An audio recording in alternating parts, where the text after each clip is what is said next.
Well, I just want to begin by saying how great it is to be back at St. Joseph's with all of you.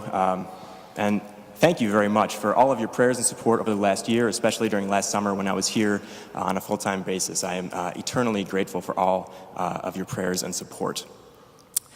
Today I want to talk a little bit about remembering.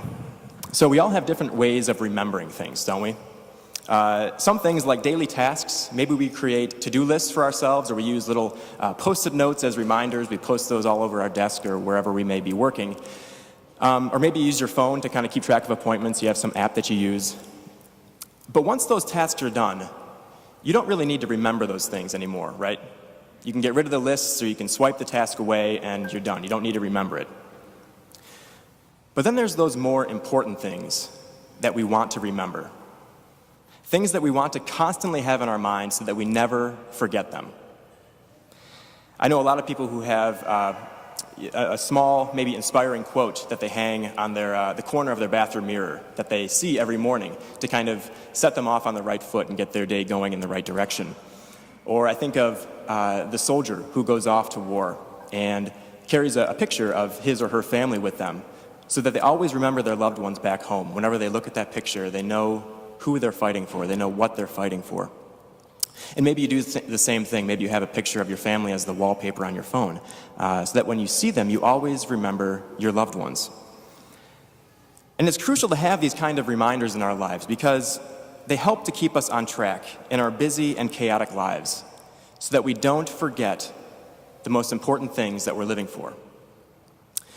And I bring all this up today because as I was praying with the scriptures this week, the first reading from the book of wisdom that we heard, I kept thinking this should be put up somewhere in a prominent place in our home, bathroom mirror, on our phone, somewhere that we see on a daily basis to serve as that reminder of some of the fundamental truths of our faith so that we never forget them. The truth that God did not make death. The truth that death and suffering entered the world through the devil. The truth that God made everything good. The truth that we are made in God's image to be imperishable.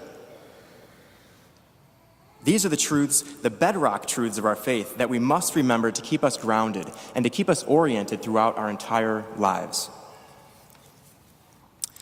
And I know I could use some help in remembering these things because after reading the gospel for today about Jesus miraculously healing the woman who had been sick for 12 years with these hemorrhages, and Jesus miraculously healing this young girl and raising her from the dead, after reading that, the first thought that came to my mind was, well, what about the people who had faith and they prayed for healing, but they didn't get better? Maybe they even got worse. Or they died. Does that mean that they didn't have faith? Or they didn't pray hard enough? Why didn't God heal them? Why? And I don't think I'm the only one asking these questions. I think these are very common kind of questions that we all struggle with, especially if you've experienced some kind of terrible suffering in your own life, or you've gone through some terrible loss. You're asking why? And that's when we can begin to doubt God's love for us. So that's why we need this reminder, this daily reminder. Because when we experience different kinds of pain and suffering and loss in our lives, it is so easy to forget these fundamental truths that we just heard a few minutes ago in our first reading. And like I said, that's when those seeds of doubt can be planted in us. In our sinfulness and our brokenness as human beings, we tend to forget more often than we remember. Isn't that right? We tend to forget more often than we remember. And that is precisely what the devil wants us to do. The devil wants us to forget. To forget. In the midst of the darkness that we experience, like suffering beyond our control because of some unending health problem that we're dealing with, or living through the tragic loss of a child, the death of a child, Satan wants us to forget everything from our first reading and more. He wants us to forget that he is the one who brought death into the picture. He wants us to forget that God made everything good. He wants us to forget that we were made in God's image and likeness to be imperishable. Satan wants us to forget everything that God has ever done for us and continues to do in each moment of our lives. And instead, he wants us to think that God has abandoned us in our pain, that God doesn't really care about us, that we're not good, that we're unlovable, that we're alone in this life. He wants us to forget and believe instead that God is not the good and loving Father that he claims to be, that he can't be trusted, he can't be relied upon. And when we forget about God and believe those lies instead, then we become filled with fear instead of faith. But God wants us to remember. Remember. This is his command. This is the command of Jesus to Jairus, the synagogue official that we heard about in the gospel, after they get the news that his daughter had just died. Jesus says, do not be afraid. Just have faith. So he's saying to Jairus, he's saying to us, remember. Remember. Jesus did not come just to heal us physically, but he came to heal us of our forgetfulness, of our fear, by his very presence in our lives among us. God wants us to remember that we were made to be with him forever, that he made us good, that we have not been abandoned, that he is with us in our pain, our grief, our suffering, our loss, that he is there. Remember that Jesus has entered into our suffering and transformed it by his own crucifixion, his death, and his resurrection. Remember that even in the darkness of our lives, the story is not over. And remember that all we have to do is trust and have faith. And I think this sense of forgetting and remembering, this could even be the summary of all of salvation history, right?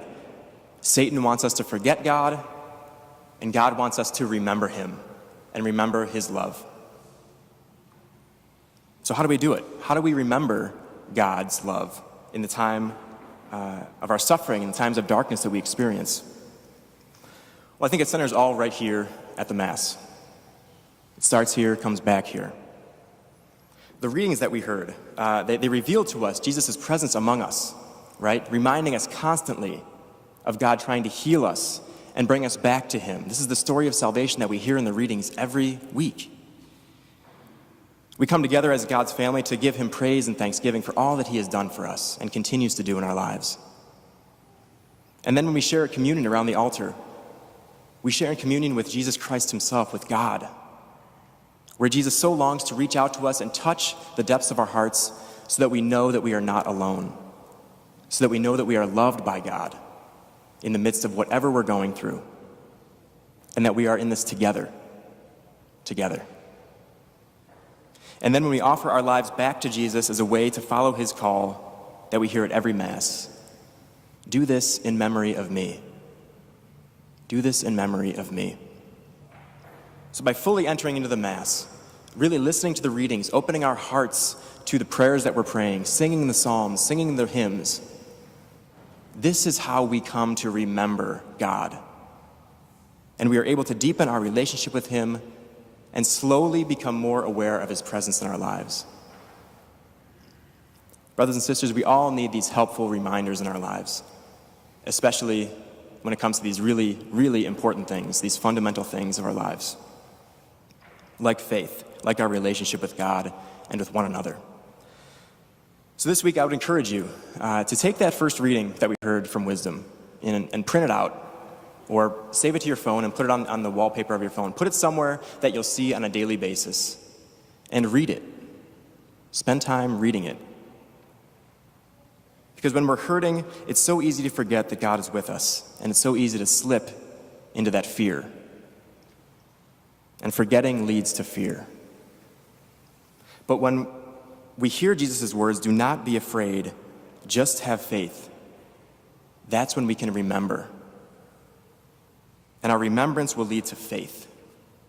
So, don't forget, but remember.